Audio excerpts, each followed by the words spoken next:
guys, welcome to Valhalla. As you can see here, we got a new rifle. This is the Benelli Lupo. Just got it. Couldn't really show you the unboxing because I already put the scope on, but I'm going to show you what's in the box and what you get. I took it out yesterday just so you see this gun is empty and nothing in the magazine. This is a box style removable magazine. Holds a little bit more than the Franchi. I think this might hold 5. It has easy click in and you can top load, which I was doing yesterday. Give you some initial impressions of the gun and show you what you get in the box. This gun will shoot better than I will. My best group yesterday was less than ½ an inch, and I was just at the range running a few different kinds of ammo through to see what it likes and getting it on 0, just kind of having fun with it, testing out its capabilities. I will tell you the bolt is well made. When I first got it, the first thing I did was go to get the bolt out of the bag and didn't realize the bag wasn't sealed up. And so the bolt flopped out of the bag and landed on the concrete bench, and it didn't even chip the finish. The bolt is like scalloped, I guess. It's not fluted, but they take some pieces out of it here, I guess for weight, Benelli bolt system, and you can take this all apart yourself for cleaning or whatever. Got a 3-lug design, which makes it didn't. I had 0 failure to feed or any problems with ejection. It ejects the heck out of these things. The only thing I don't like about this, and it was my same complaint on the Franchi Momentum Elite, is that it's similar to the Tikka in that the bolt release button is right here. But if you look at the bolt on the Tikka, it is solid. It is one. It's like the Remington 700. It is a solid cone with no cutouts or indentations. If you look at the, and you can hear it. You hear that? I like it real silent. And you hear that little rubbing? That is because on this design, there is a channel cut into the bolt, and it's the same channel. The bolt design is fluted on that Momentum Elite, but it has the same channel cut in it. And I believe that the bolt release catch mechanism rides in that rail through the entire cycling action.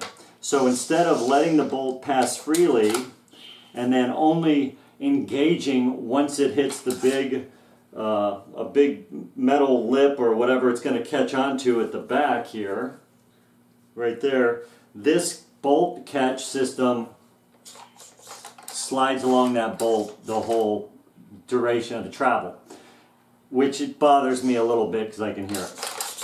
Maybe after it gets cycled a few thousand times, that'll break in. I did put some oil on there to see. Now the action, look, it's like glass. I mean, if you don't even need to pull it back. This is an exceptionally smooth action.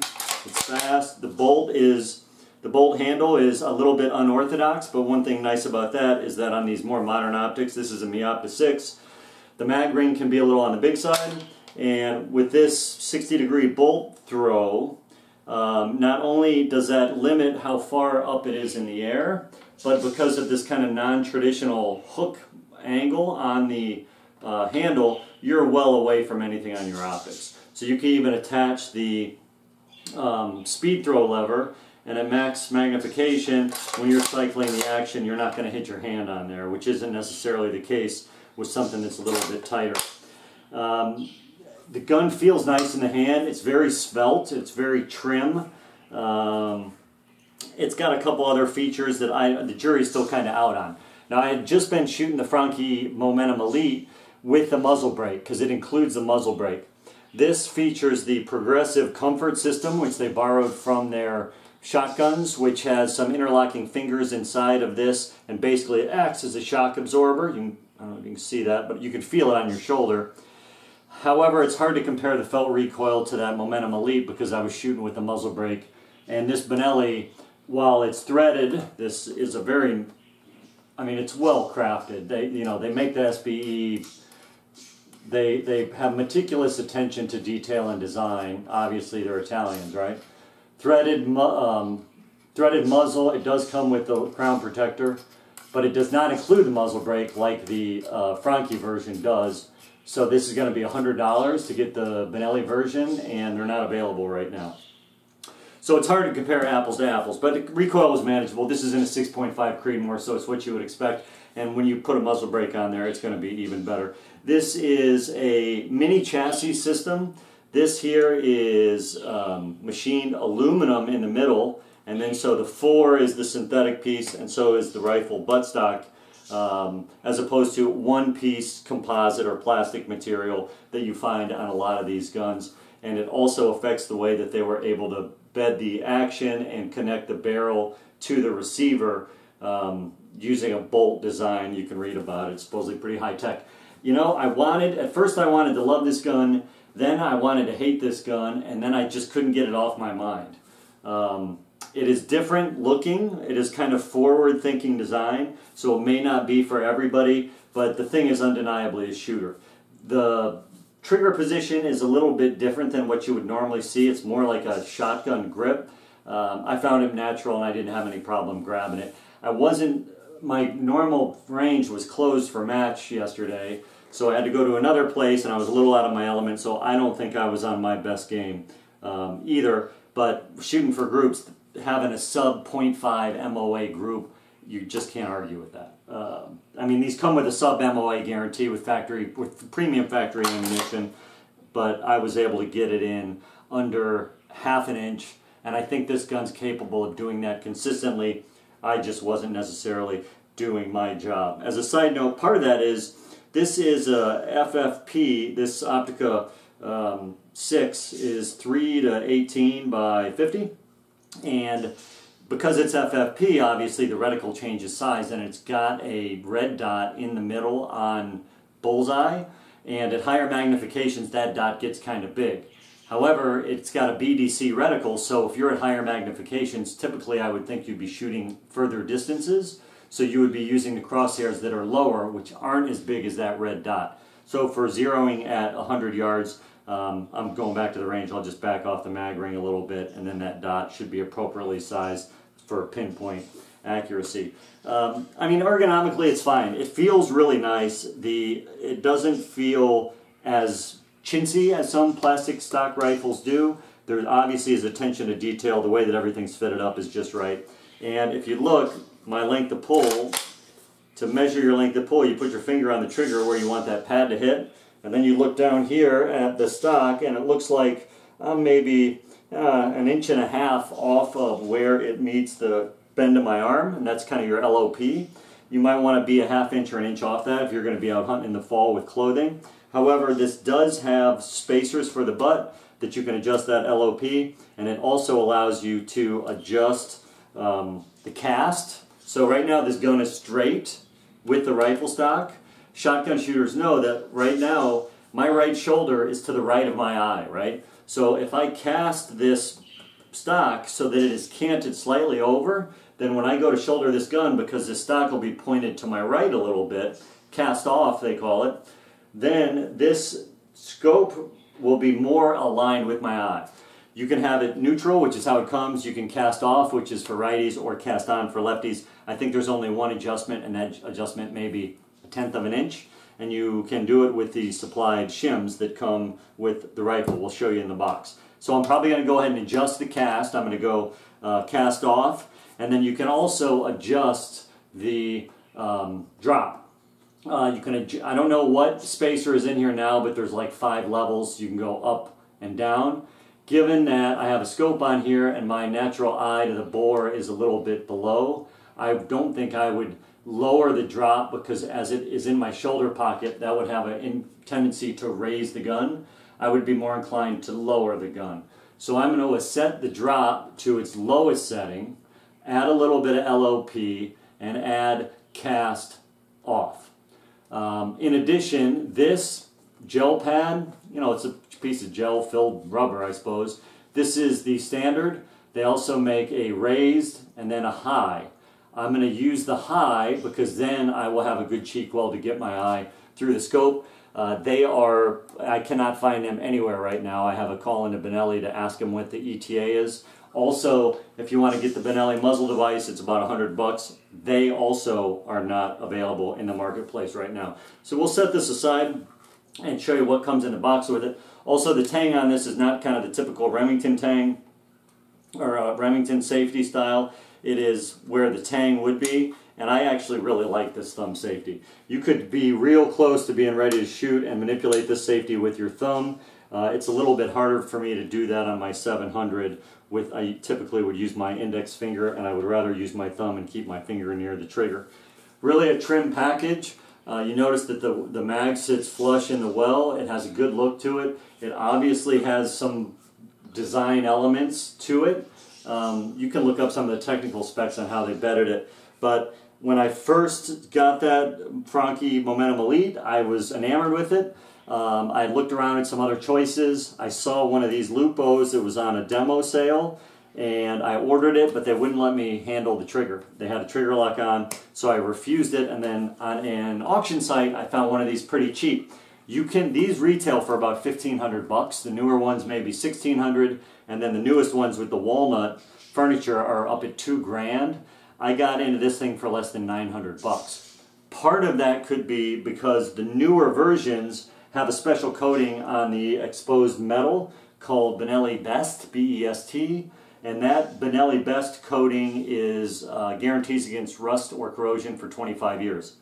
This Gen 1, they don't call it a Gen 1, I'm just calling it a Gen 1 for this purpose, does not have that Best coating. However, all the mechanicals are guaranteed for 10 years, and I take pretty good care of my equipment, so I'm not really worried about corrosion. It does have the cryo-treated barrel. They lower the temperature on the steel down to, after they forge the barrel, it's hammer forged, they lower the temp, put it in a special vat and lower it to like 300 degrees below zero or something, and slowly bring it up to temperature. That supposedly has the effect of kind of straightening the grains, or if you think of steel as kind of like fabric, it straightens those out and gets more uniformity to improve the quality of accuracy and maybe longevity of the barrel. Again, you can read about that. I think the thing's a real shooter. I just need a little bit more trigger time on it, preferably set up at my range where I already had all my gear comfortably set up. And I am going to adjust the LOP slightly. I'll adjust the cast and I'll adjust the drop. And I'll tell you guys if that has a perceptible effect on how I feel about the fit. Box is nice, but then again, you know what, it's a $3 box. You don't get any kind of a gun case with it. You used to get them with the shotguns. I don't even know if the Nova or Supernova is coming with comes with a case now. This thing might have a kind of, there it is. Okay, so in the box you get the gun, you get the carbine Benelli sticker, you get the bolt action, what is this? This is congratulations, here's your serial number, and it tells you everything that should be included in the box. Handmade and by the assembly department, they guarantee high quality. You get the owner's manual, the oil bottle, the shim kit, LOP change kit. You also should get, here it is, this sub-MOA guarantee, 3 shots. They use Creedmoor ELD match, 147 grain. I typically shoot 140 grain bullets in my Creedmoors, and it says that from the factory, 0.88 MOA was shot from a bench. They fire it off, and they won't ship it out if it doesn't pass this test. Same with the Franchi Momentum Elite, and that you can get into that gun, at least from a retail basis, a little bit cheaper, and on sale you can get them a little cheaper. You get the little barrel badge, you get your 10-year warranty, best warranty in the world, little QR code. Then you get some oil, some Ben oil. I just was using, I've got a couple different kinds that I use, but I'll try out this Benelli oil. Obviously the bolt was sitting right here. These are, gotta find English here, my Italian's rusty.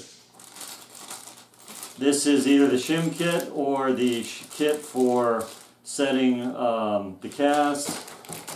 Yeah, that's what this is, the shim kit, because then here, this is the buttstock, and you get a pretty nice little length of pull selection. Let's see, if I was adding, I said I wanted to add about 1 inch to there, you get 2 additional butt plate risers, if you will, and these will fit in between the existing and then like the end cap that's already on there. I would say they are about 3/4 of an inch deep each, so you can adjust this thing to suit you. So pretty excited to see. Oh, and then also comes with screws, because you will need a longer screw to fill up the gap if you go with the LOP extension. Part of the draw of this thing is that it is user customizable, that you can adjust your LOP, you can adjust your cast, you can adjust your drop. I would say that I felt that they were overselling the adjustments a little bit, especially a lot of these guys, I think, that reviewed these guns.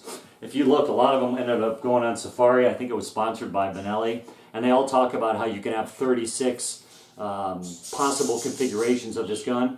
That may be true.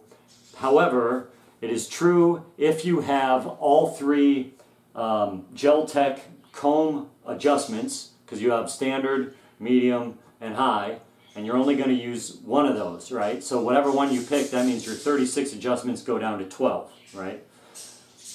In addition, your cast, you're either right-handed or left-handed. You can keep it neutral, or you're going to be right-handed or left-handed. You will never use the left-handed version.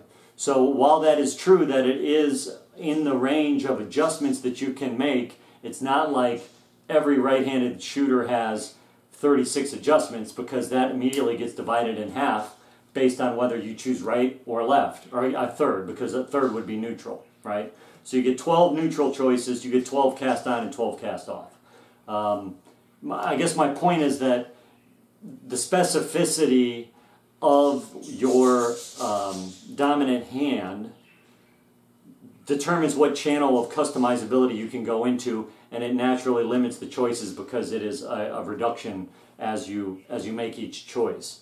So don't think that you get 36 different options set up for a right-handed shooter. That's not the case. The 36 includes lefty, neutral, right, and includes all the comb heights, right?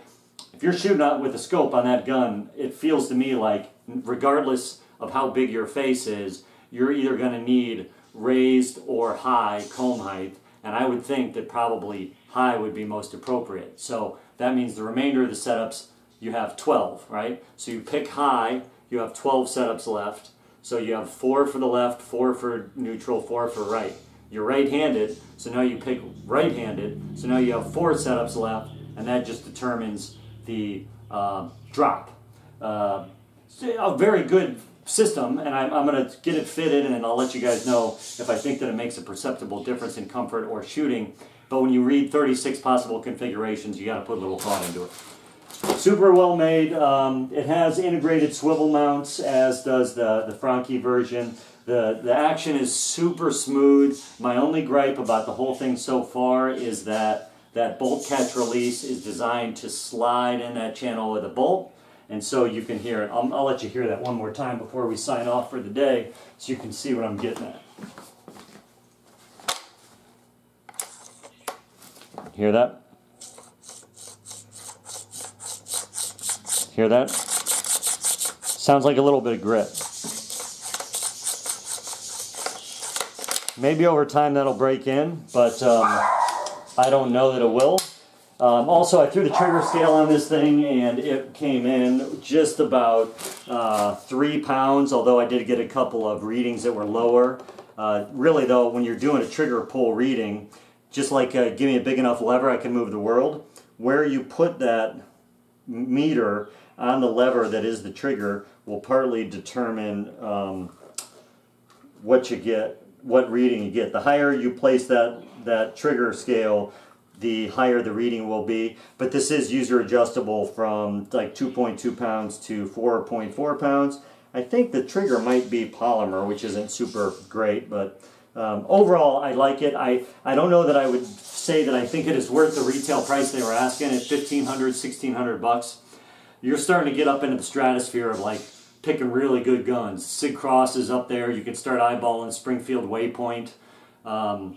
Bergara has some choices up in that price point. I don't think I would pay that much for this particular rifle.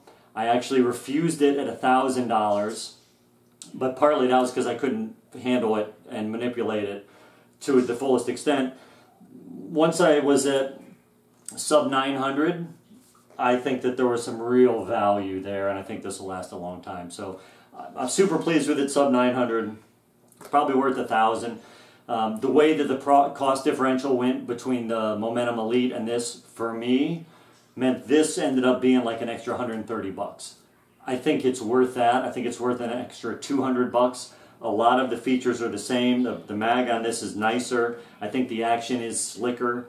They both suffer from the same design flaw. I prefer the location of the safety on this gun and the customizability. I think those are all value adds at plus 200, but when you compare the MSRP on those two guns, they're saying that the market should value the Benelli at 2x of that Momentum Elite, and I don't see it. I just don't see that being the case. I could see plus 25%, something like that, maybe plus a third. But once you get over $1,500 in today's highly competitive hunting and tactical rifle market, you have a lot of really, really compelling choices, and I just don't know if this is quite there yet, but it certainly is an exceptional rifle, and we'll do some more shooting with it and keep you guys posted. Thanks for tuning in. I hope this helped you. Maybe you learned something new about the Benelli Lupo, and have a great day.